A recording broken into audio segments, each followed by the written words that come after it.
So I'm Leah, I work at the library, and Bernie unfortunately couldn't be here tonight, so I am in charge of the Zoom room, and we are open at the library too, if anybody wants to socialize and come sit with me. And what is her name? Tom. So we are here too, and thanks to Marina for being online with us. I will introduce her. Marina Richie is a nature writer, journalist, and environmentalist living in Bend, Oregon. She's the author of 2 children's books under a prior name, Bird Feeds of Montana and Bug Feeds of Montana.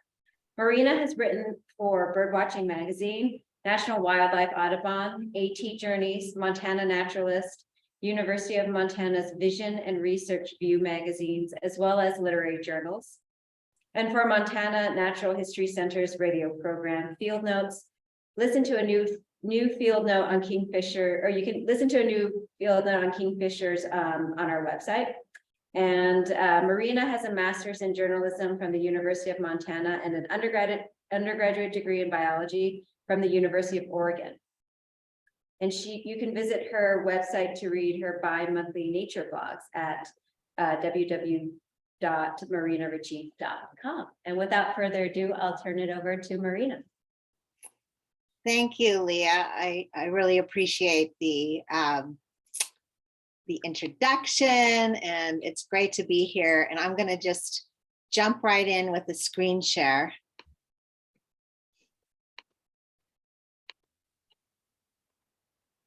So everyone should be seeing that. Look good, Leah?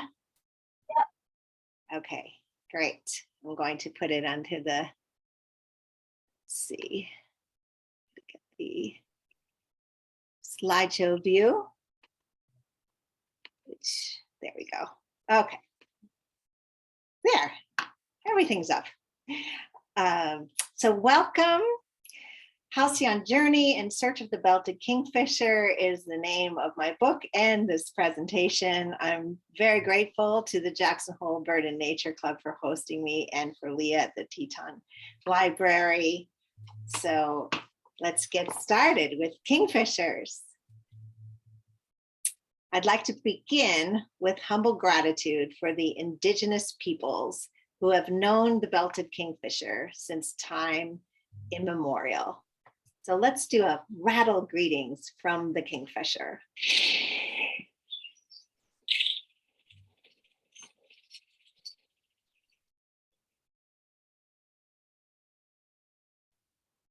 Join me as I delve into the world of my favorite bird.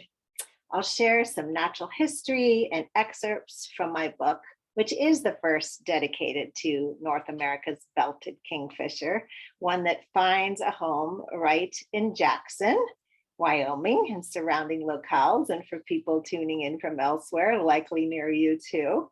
If you do have questions during my presentation, feel free to put them in the chat or just hang on, and at the end we'll have some time for questions and answers. I believe this J-sized bird is a messenger of our waterways. The first, that they have this way of calling out and a rattling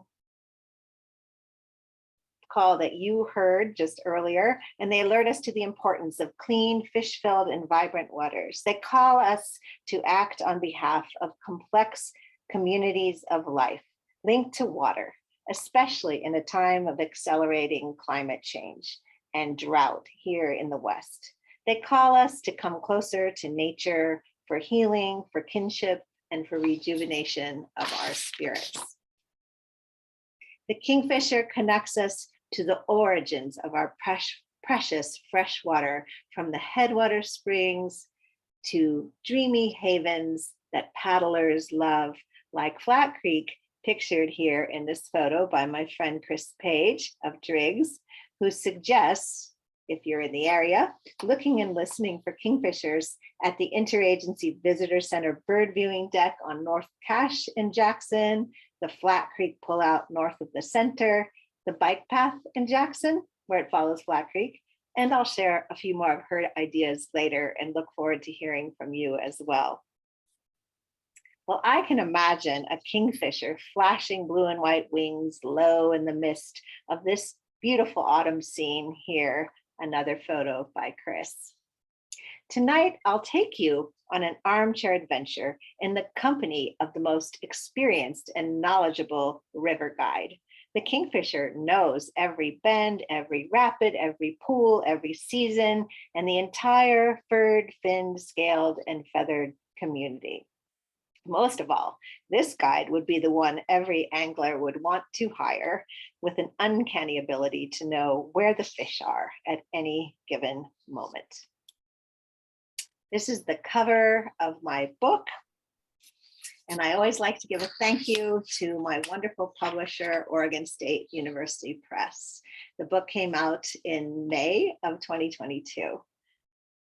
The narrative I write threads natural history, myth, and memoir in a story of curiosity and adventure, from the stream's edge in Missoula, Montana, where I used to live, to far off places, the back halls of the Smithsonian, South Africa, Rio Grande, London, and returning to a home creek. I'm so fortunate to have illustrations throughout the book by the talented Oregon artist, Ram Papish.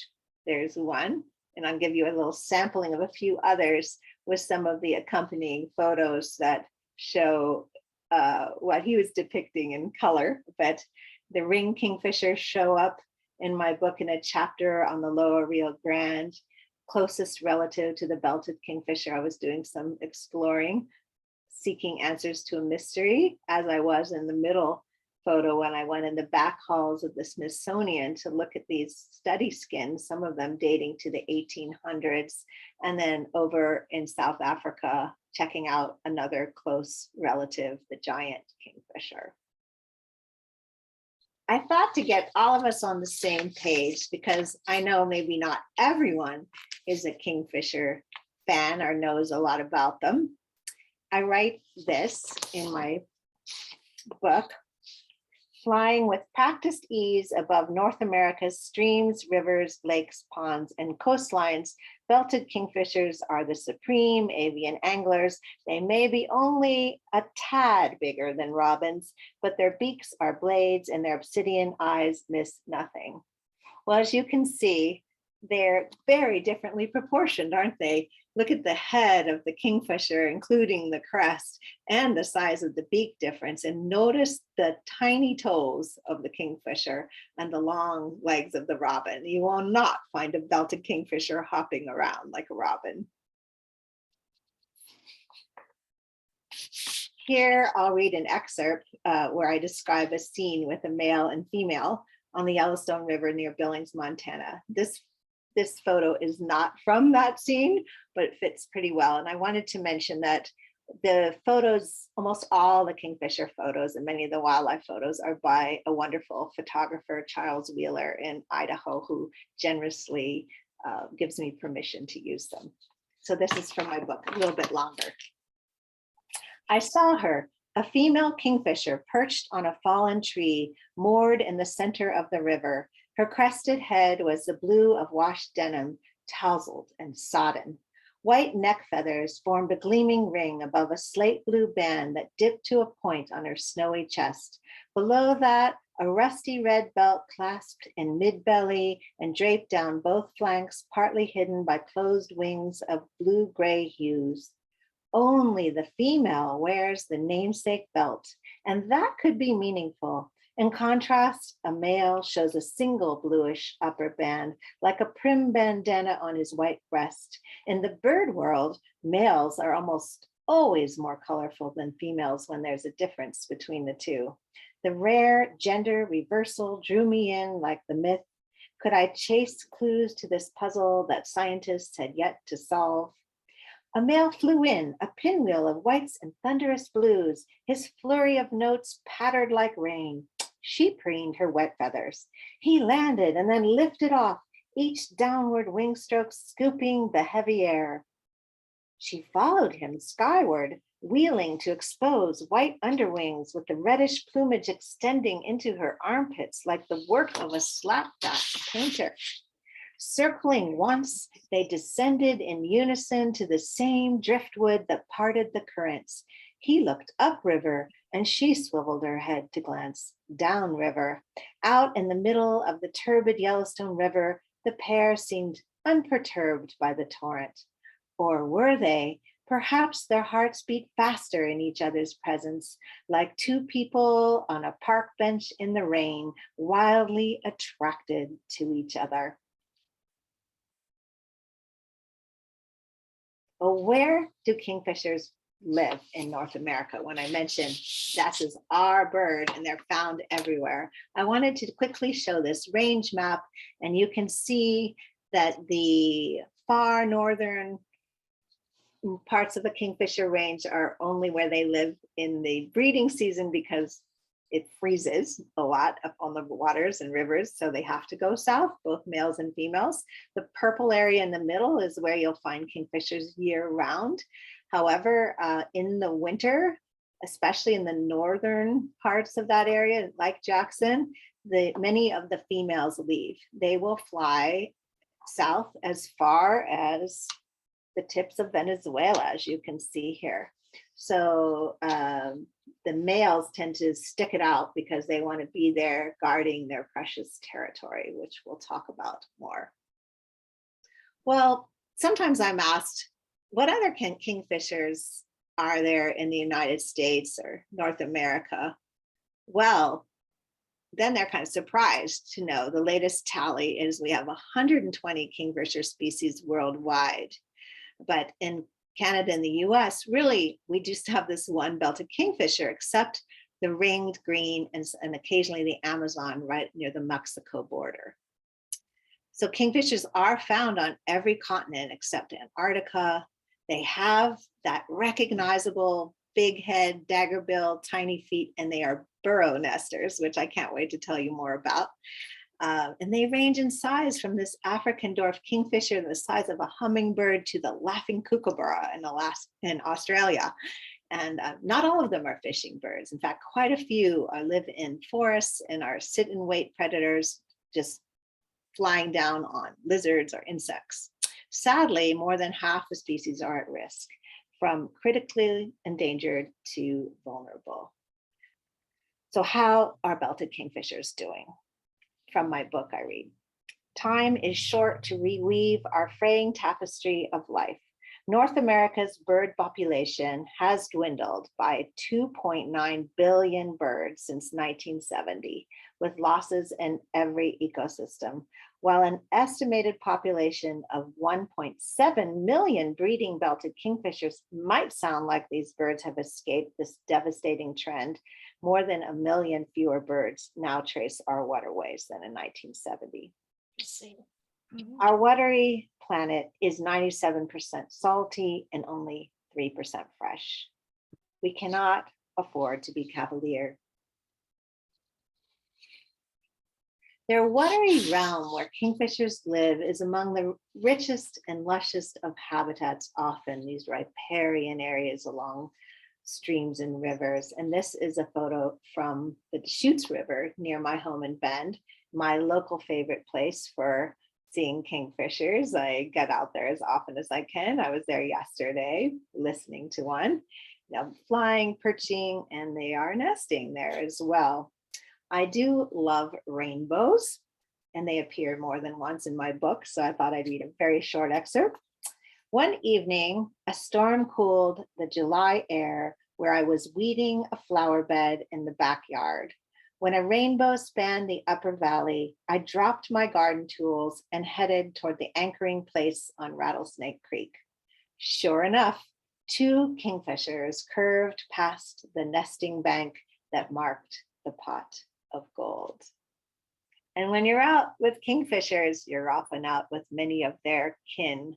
And these are some of the wildlife that I got to know on Rattlesnake Creek, and you'll see them in Jackson, different kind of deer, but black bear, beaver, fawn here, and a chipmunk.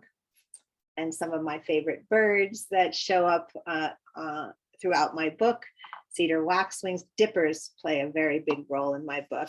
The varied thrush, I love that song. And then the spotted sandpiper, often along the creek's edge. So many companions upon the stream, but are kingfishers companionable with each other? Not so much. And except for breeding season, when so spring, summer into late summer, most of the other time, kingfishers do not like to be around each other. They don't even spend all that long with their young. They are wary and they are territorial with each other. And sometimes you'll hear crazy chasing sounds of high-pitched rattling as they will chase one out of a prime fishing spot. So they may not be all that companionable. However, they are great fishing birds, and but they're different in the way they fish compared to the osprey and the bald eagle that snatch fish with their strong talons. Remember, the kingfisher has tiny feet. And of course, the great blue heron that spears fish with that long bill stalking in the shallow. But what does a belted kingfisher do? Here's an illustration from my book of a kingfisher hovering. They're either hovering above the water looking for fish before a dive, or they are looking from a perch. When they hover like this, the head of a kingfisher has to stay rock steady in order to see the fish below. And that means super strong neck muscles to keep everything right in that head, without moving, and as they beat their wings in place against the wind. The eyes have red oil droplets in the retina that reduce glare. That's handy for seeing fish. And the eyes are also packed with cones for really sensational viewing, and all kinds of other things that make them such great anglers. And there is the dive, the wonderful head first plunge into the water that I never get tired of. And notice this wedge-shaped head, ideal for silent entry into the water to catch a fish before they take off, right? And in fact, a kingfisher head inspired an engineer to fix a problem for the Shinkansen train in Japan.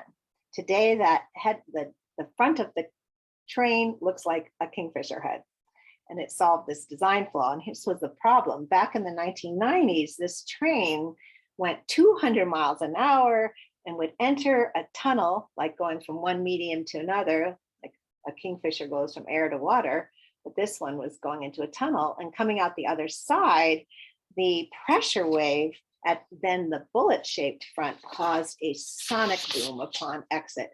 Well, today, fix that. The air just flows right around that beak shape, and there's a quiet departure. That solution is called biomimicry, nature-inspired innovations. Well, there's more to the demise of the prey once a kingfisher catches a fish. There's the whacking on a branch to stun and crush the bones, and then swallowing that fish head first is quite a feat when the fish gets a little bit big. And sometimes they don't catch a fish. This crayfish looks a little bit tricky to swallow, I would say, and not a good thing going down, but there you have it.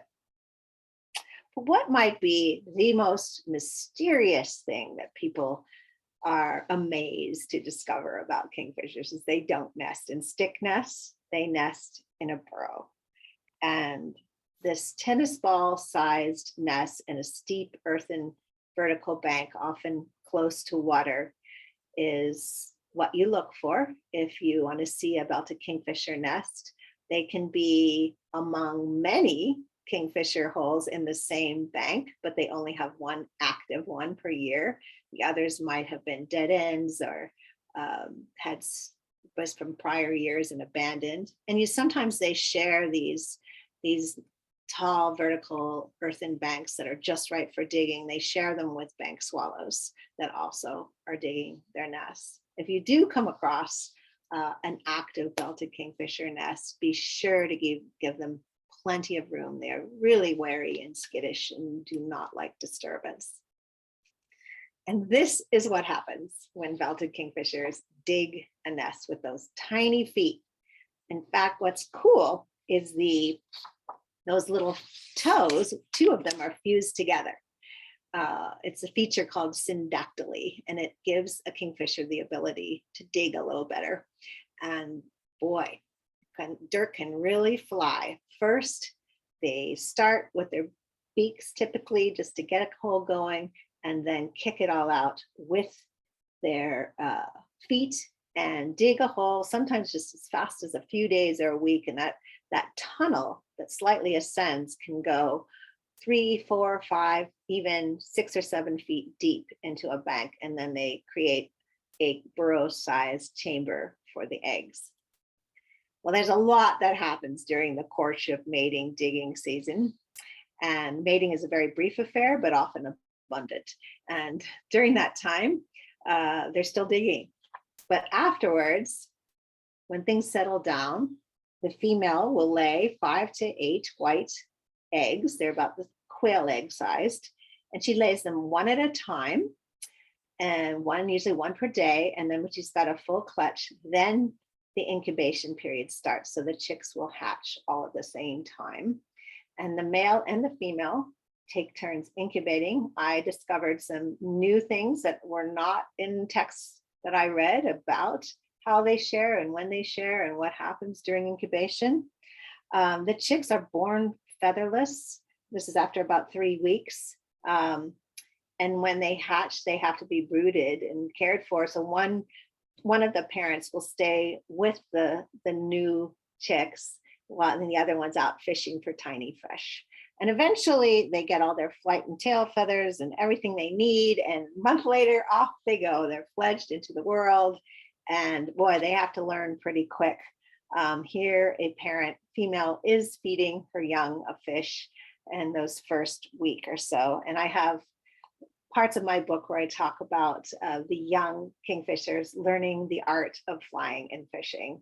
And it's sometimes quite hilarious, belly flops, for instance.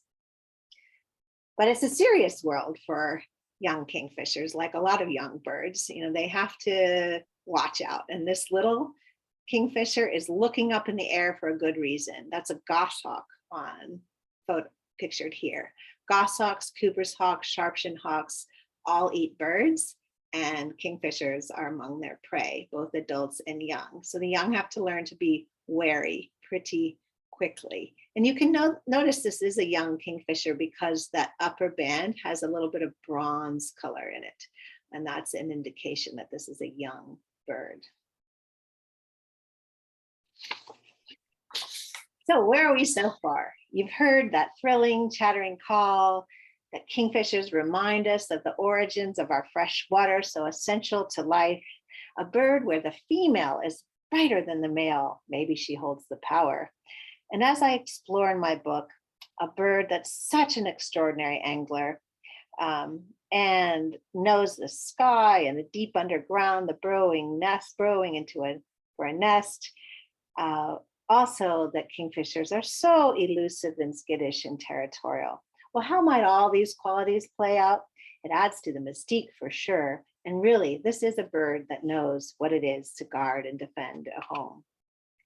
Now I'd like to turn to my book itself in more detail. My kingfisher journey begins on Rattlesnake Creek in Missoula, Montana. And notice the word kingfisher. That's something that also drew me in. K-I-N. We think of king, but the first 3 letters are kin. And Robin Wall Kimmerer, in her book, Braiding Sweetgrass, talks about the idea of replacing the personal pronoun of it, which is impersonal, and using ki, he, for a singular being, and then kin, kin, for a plural. Well, I did not do that in the book because it didn't quite flow for me, but I avoided the pronoun it, as you will see when you read the book. What about the title of my book, Halcyon Journey? I'm going to read you just the first paragraph of chapter 1. Leaning over the balcony railing of the 2nd-story bedroom, I listened to the surge of Rattlesnake Creek flooding 2 blocks away. Close by, a yellow warbler sang the morning into buttery sweetness.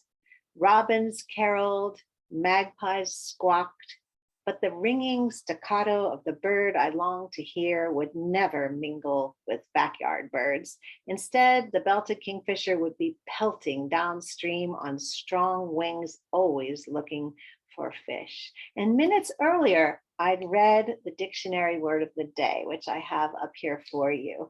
This idea that halcyon is a noun was number one definition of kingfisher was nothing I'd ever known before. I liked kingfishers, but I was intrigued by this idea of the kingfisher being a mythical bird, and that also associated with the qualities of being calm, quiet, and peaceful, happy as deep halcyon repose.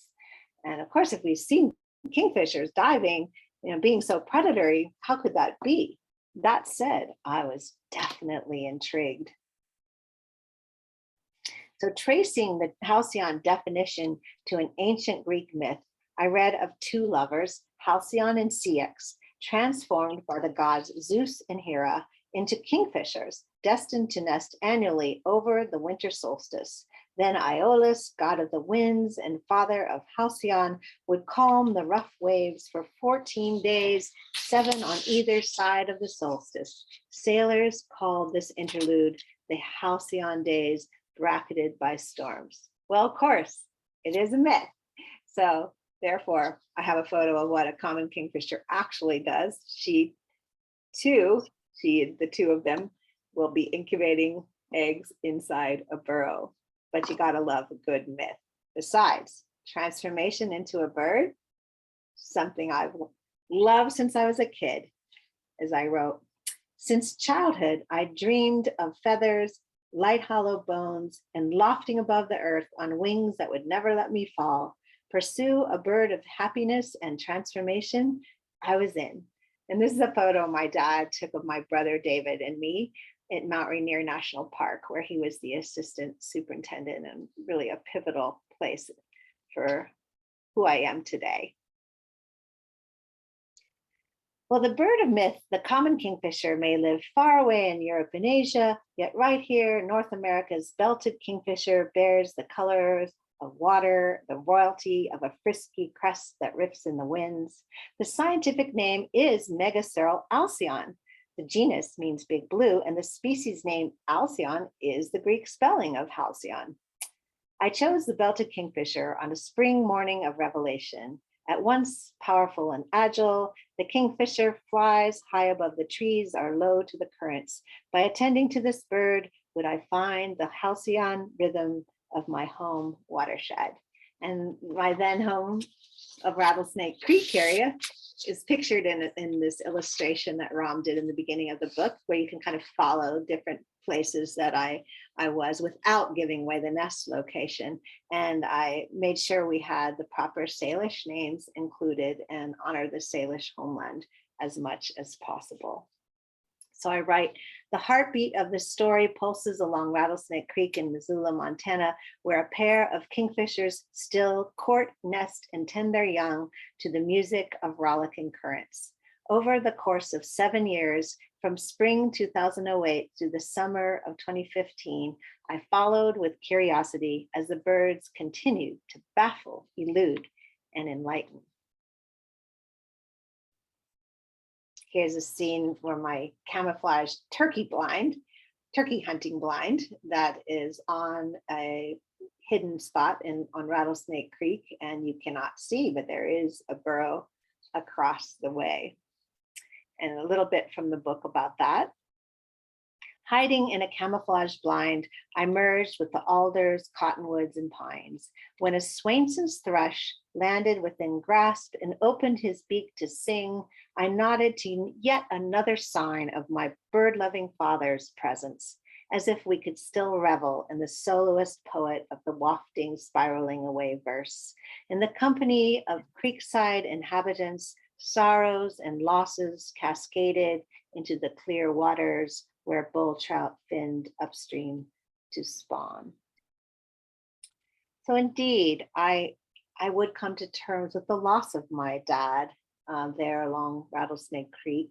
And here I have a photo of him with my son Ian when he was little, and backpacking. My dad was the Appalachian Trail project manager for many years and hiked the entire Appalachian Trail as part of his job with the National Park Service. And he was also my running companion. I loved him for all I could learn from him about birds. He could hear warblers and know what they were by ear, like, oh, so many.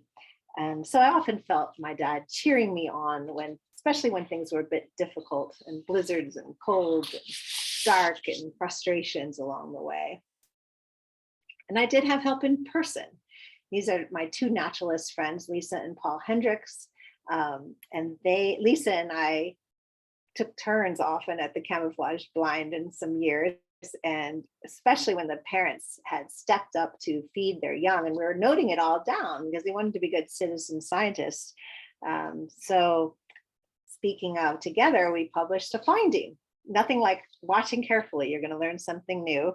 And Paul, Lisa, and I have a finding that's published in the Wilson Journal of Ornithology. Paul Hendricks is the first author, and it's about aerial ramming. We saw something that had never been recorded before. I showed you earlier how kingfishers make their nests. Well, we watched them one year when this particular pair, and they are seasonally monogamous, so it's hard to know whether they were the same pair as earlier ones, but they were took turns hovering from 12 feet away and would fly really fast and hard one at a time into the bank to just make the hole because there was no place to hold on. And so they were ramming the bank. And we watched this for 3 days. It was quite an experience. It's in the book. So after all the excitement of nesting season, I have a chapter in the book called Winter Story.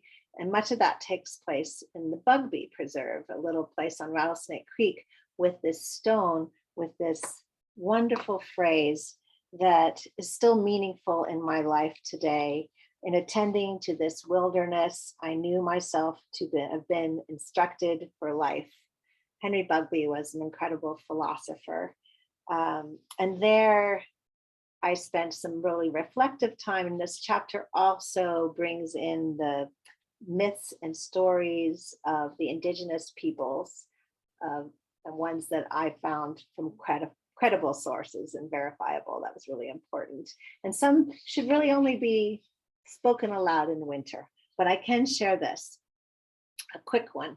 This is one I like. It's an origin story from the Arikara. And this is, oh, that's a great gray owl. I did take that photo. You know the other birds. Without the help of the kingfisher, the Arikara people of the Great Plains would not have found a better world. To journey westward from a hiding place underground after the Creator sent floodwaters to eliminate giants, 3 birds helped them overcome obstacles to reach a better place: a kingfisher, an owl, and a loon. Coming to a chasm, Kingfisher reshaped the earth and laid down an enormous beak that served as a bridge. With a great flapping of wings, Owl cleared a thorny forest, and fast-flying Loon parted a lake. The people could choose whether to continue or turn into the bird that helped them. A kingfisher, I'd be tempted. My friend David Liberty, who lives by the Columbia River and Hood River, wrote to me that the kingfisher is special to his Umatilla people. This is what he wrote. The kingfisher was sure to impress a tribe of fishermen. It was that skill or power to catch fish that the locals wanted. A good fisherman was highly regarded. If one could capture the power of a kingfisher, it would increase your chance for success. The spirit of the bird from which you got the feathers is honored in hopes of gaining its assistance.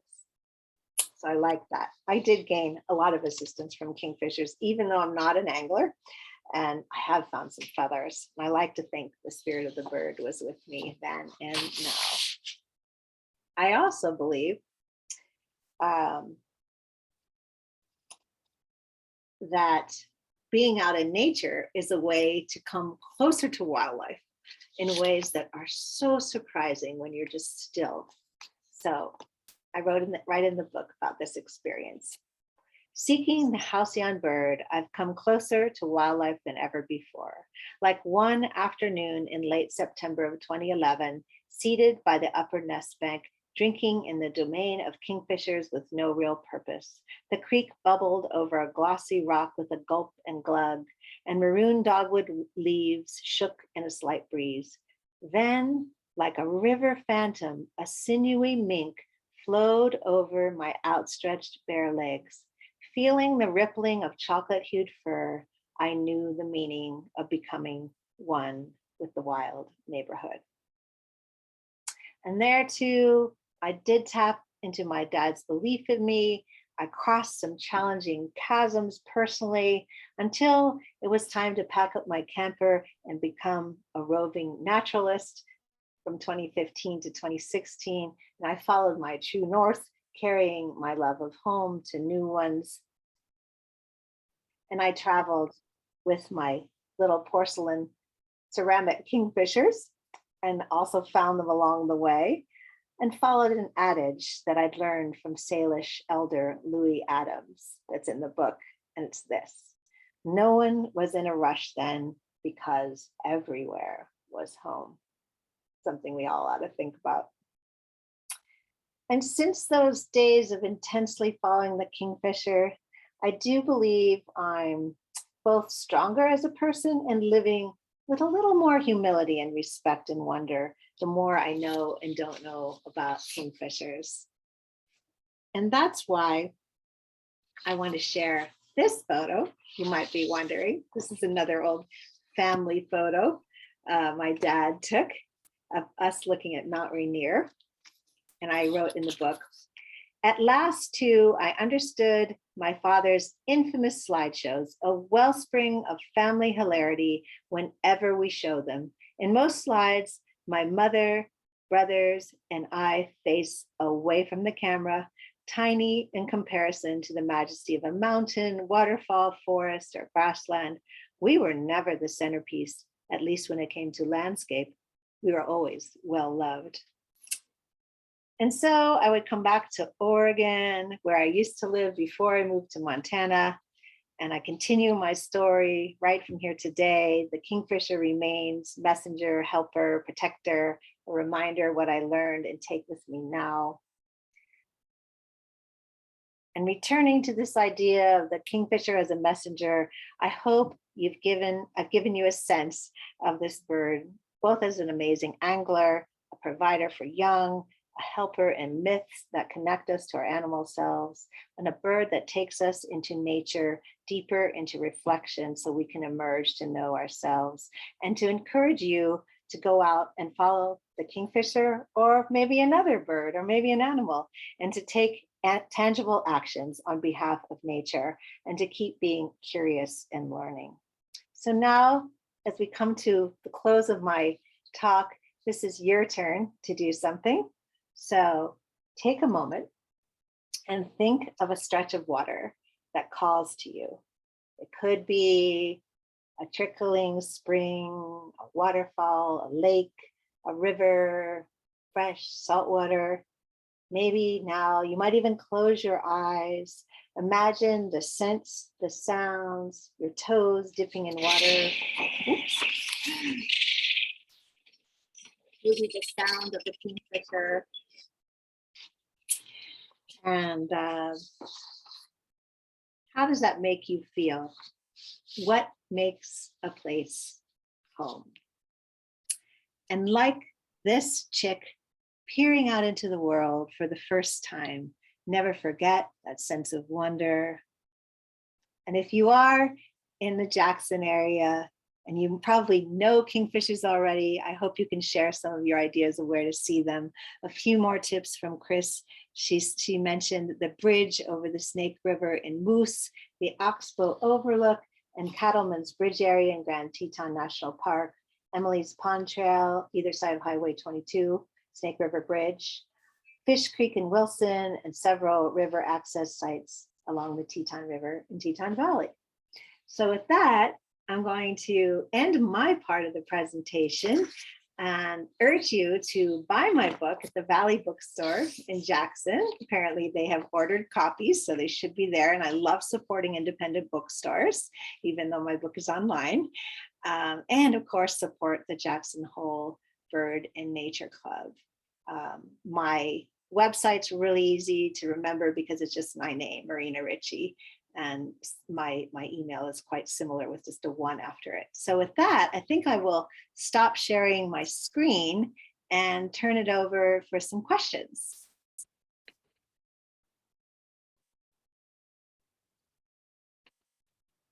All right. Leah, do you want to join in, or let's see, I think we'll put this on. Sure. Yeah. I think there was a question in the chat. Oh, I can look. Is their vision polarized? Well, I suppose you could say those red oil droplets give some kind of polarization, their version of it anyway. There's certainly a lot going on with their vision. Do I have other questions? People want to just unmute.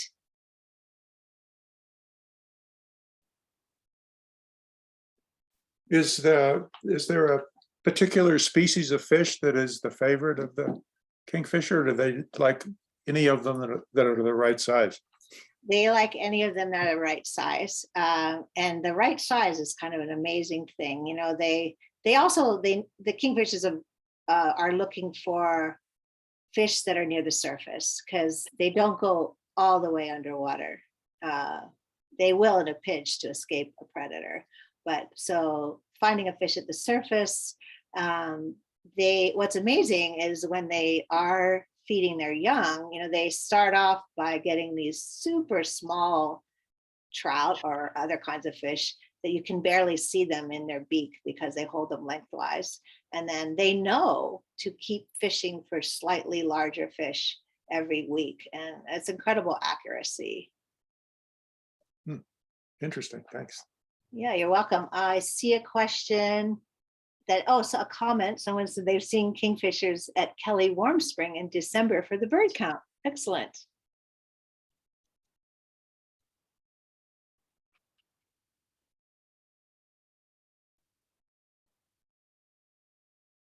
Anyone, any other questions about the book, Kingfishers?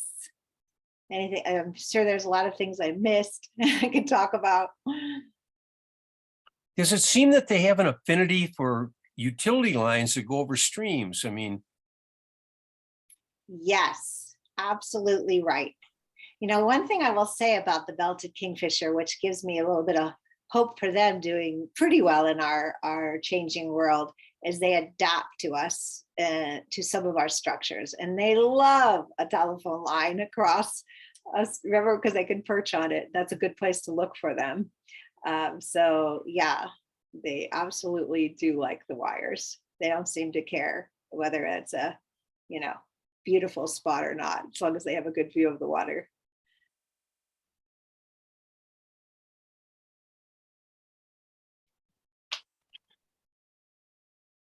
There were some questions in the chat. Oh, in the chat. Okay. Is there another one? Oops. Let's see. Oh.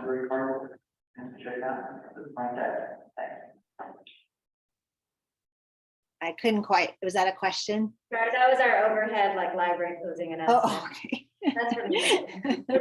Well, I do see a question. So they don't migrate in winter. The males in the Jackson area, you should see them year round, as long as, you know, they're going to move. They don't need to be near their precious nest banks. They're going to go to where there's more water and better fishing. And then, so they have to maneuver around in Jackson, like icy edges of things, and find out where the fish are. But yeah, I would suspect, and I'd be interested to hear if people have seen females in the winter, but typically the female kingfishers do leave in Jackson, Missoula, that area and head south, mostly because they don't have that connection to this territorial nest bank that the male defends, because that's a hot piece of real estate. But one thing I thought that was really interesting, a researcher who studied kingfishers for a PhD on the Connecticut River found that the males would use those nest tunnels and burrows in the winter for shelter. And when you think about it, that's a pretty nice temperature underground. Let's see, Chris has a question in the chat. Has anyone put trackers on migrating females? You know, Chris, I don't think so. There has been so little tracking done on kingfishers, and some of it I'd be interested to know if you know of anything. So yeah, I would definitely need a new project. It's amazing considering how common, you know, kingfishers aren't plentiful in terms of numbers at a time, but considering how widespread they are, they still, when you look up the Birds of North America Cornell site, the very first entry says kingfishers are not well studied, and it's surprising. And maybe it's because they're also pretty challenging.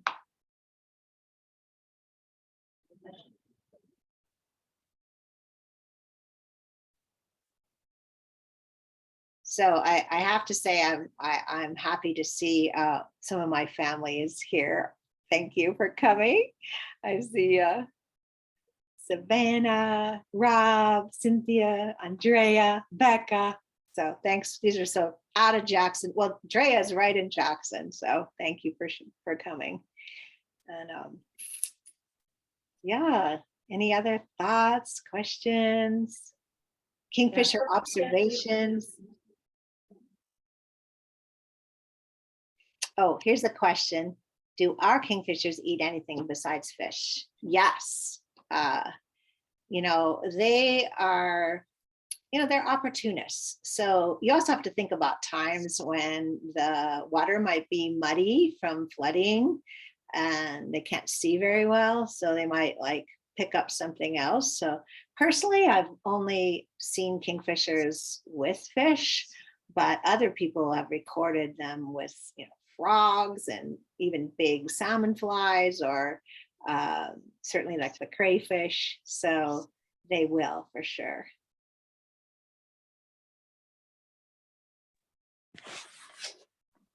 Maybe I'll ask a question, Marina. So way over from Maryland. So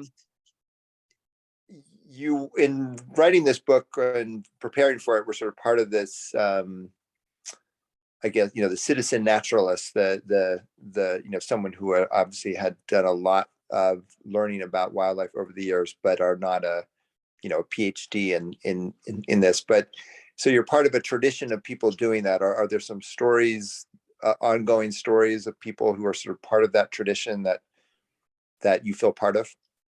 Yeah, thank you for asking that, my brother Rob. You know, I just actually wrote a piece for Birdwatching magazine, their summer issue, saying, you know, saying it's a time for a naturalist renaissance.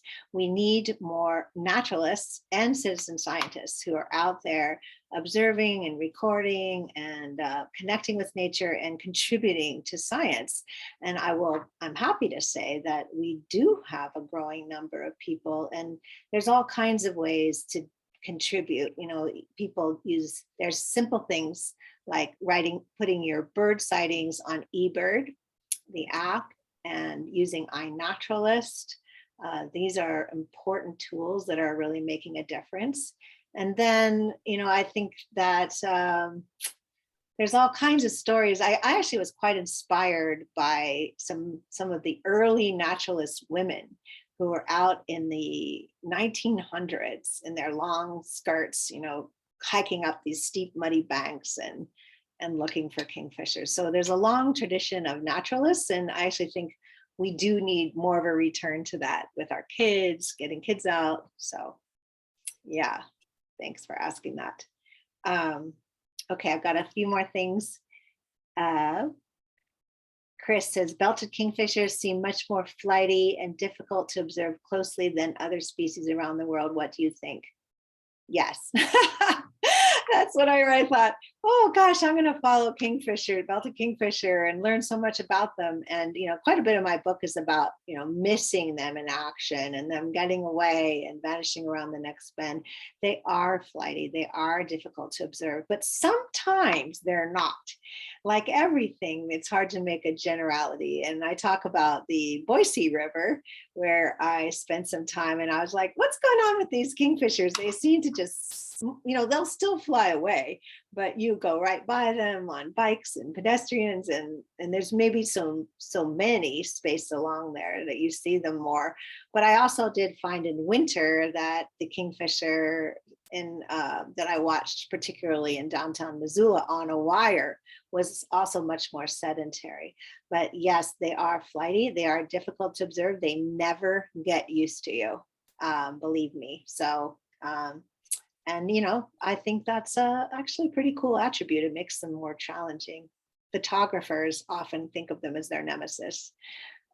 So I've seen kingfishers with no mud banks nearby. Can they nest in areas other than mud banks? Very good question.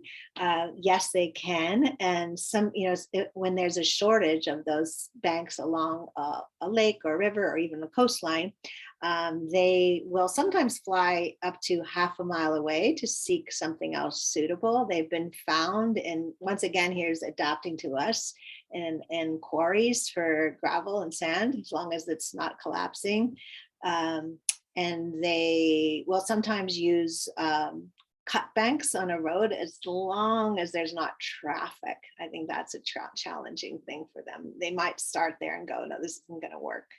And there's things I have seen is sometimes you'll see a giant tree that's fallen down, and the root wads, if there's enough dirt and mud and soil in the roots of a fallen over tree near water, sometimes a kingfisher will nest in there.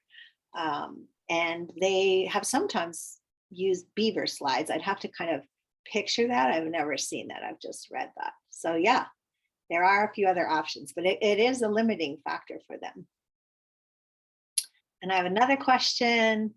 What is the size of a kingfisher territory? That varies. It depends on how many fish are around. And typically on like a river around in Jackson, maybe a pair, if you're pairing up, a pair every mile or two.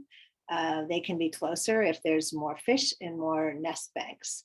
And however, like you see them, like I've watched kingfishers on a bay, a coastal bay, and you'll see quite a few. That's when you can see sometimes 4, 5, 6, 7 in an area at a time. But even there, they seem to have invisible barriers in the air, and they chase each other away. So yes, the other part of the questions, are they solitary or group up? They're mostly solitary. When they group up, it's kind of because there's some congregation of fish, but they don't really like to. Or you'll see some family groups at the late summer. Some of the young will kind of stick together for a while. Let's see, any other questions on the chat? I don't see anything. So got 5 more minutes before the program's over. Is there any other comment, question? Really appreciate all the questions.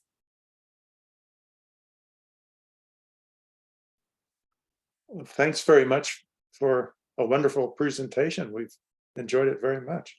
It was very instructive and beautiful to see. Oh, thank you.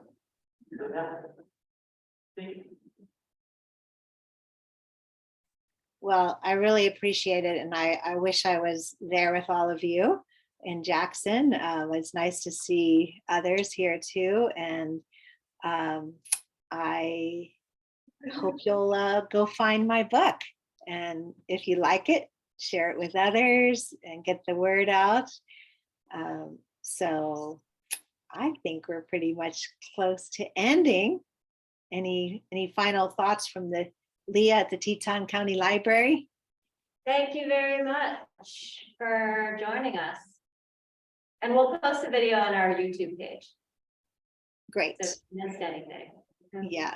And what a wonderful library you have, and awesome organization, Jackson Hole Bird and Nature Club, and your local library. I mean, excuse me, your local bookstore in addition, the Valley Bookstore. So support them too. And thank you, thank you, thank you. Appreciate you all coming. I think we're Thank ready you. to end. That's good. Yeah. Yeah, that seems for sure.